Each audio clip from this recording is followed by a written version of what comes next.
Good morning and welcome to Thursday, January 23rd, 2020. And today we're going to be reading out of the book of Daniel, chapter 11, verse 6.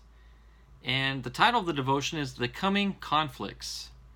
So Daniel 11:6 reads, "And in the end of years they shall join themselves together, for the king's daughter of the south shall come to the king of the north to make an agreement. But she shall not retain the power of the arm, neither shall he stand, nor his arm. But she shall be given up, and they that brought her, and he that begat her, and he that strengtheneth her in these times." See, Daniel tells of a scene change, the war between Egypt in the north and Syria in the south.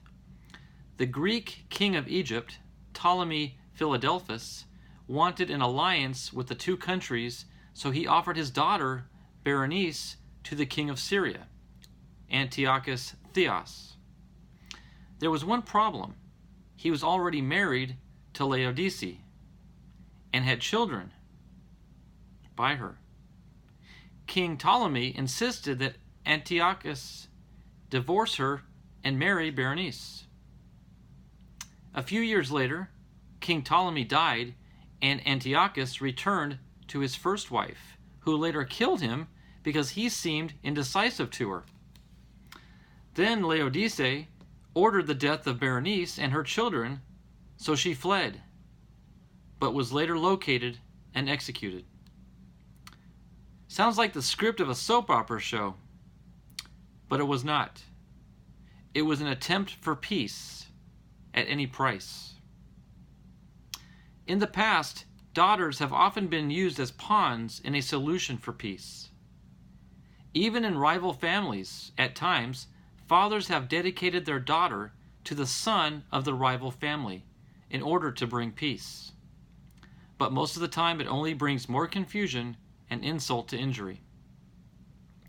In our own country, there is a continual battle for peace, but it must not be peace at any price. We cannot buy peace. We can only negotiate peace in an agreement with all parties. And our final thought is from the book of 1 Thessalonians chapter 5, verse 3. And it reads, "There is a time when Israel will accept and be lulled into a false peace that will ultimately end with the great war. For when they shall say peace and safety, then sudden destruction cometh upon them, as travail upon a woman with child, and they shall not escape." You know, as far back as anybody can ever remember, there's never been peace in the Middle East. And especially now in the modern age of media and television and radio, where we're being fed news 24/7. All we hear about is this conflict in the Middle East, that war in the Middle East, this country attacking Israel in the Middle East. It's consuming the news.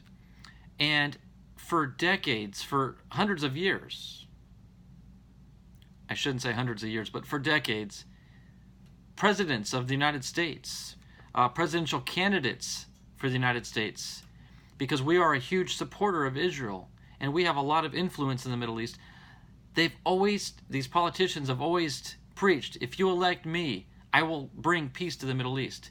As president, I will bring a solution to the conflict in the Middle East. And I kind of chuckle when I hear that, because they're saying that they can defy the preordained plan for God. The Bible tells us about the conflict in the Middle East. And there is no peace in the Middle East. It cannot be found in the Bible.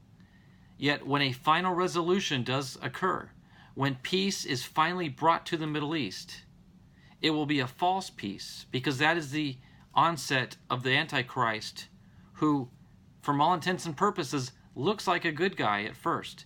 He will bring peace to the Middle East. But it's all a deception, and it's all a lie, and it's false. So, if and when peace ever does come to that region, the end is so close, you have no idea. We are in the end times when that happens. And we're getting closer and closer, folks. You can see the water starting to boil closer and closer to the top of the pot, and eventually it's going to spill over. It's going to happen sooner than later. And I urge you all to study the scriptures, study the prophecies that allude to what I'm describing right here. Both the Old Testament and the New Testament talk about the end times and the conflict and the false sense of peace that will come just prior to Christ's return to the earth to sit on the throne and be the king of the earth. Again, if you hear any politicians or anybody saying that they're working on a peace plan, be a little leery, because the future's already been written. The book has already been written, and we know what it says.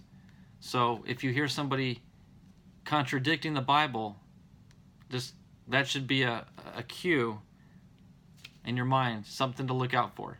So just a safe little warning for you.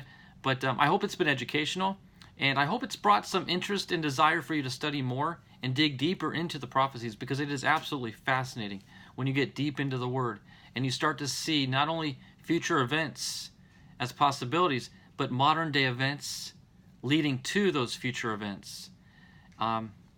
It's no coincidence, folks. So anyway, I hope you enjoyed it. I hope you can make it for tomorrow's devotion. I thank you all so much for your support for my channel and for sticking with me through these morning devotions. It's a blessing for me. It's a blessing for you. It should be a blessing for all people that are able to watch these. It's a great way to start out your day. I thank you so much, folks, and we'll see you all tomorrow. God bless. Bye-bye.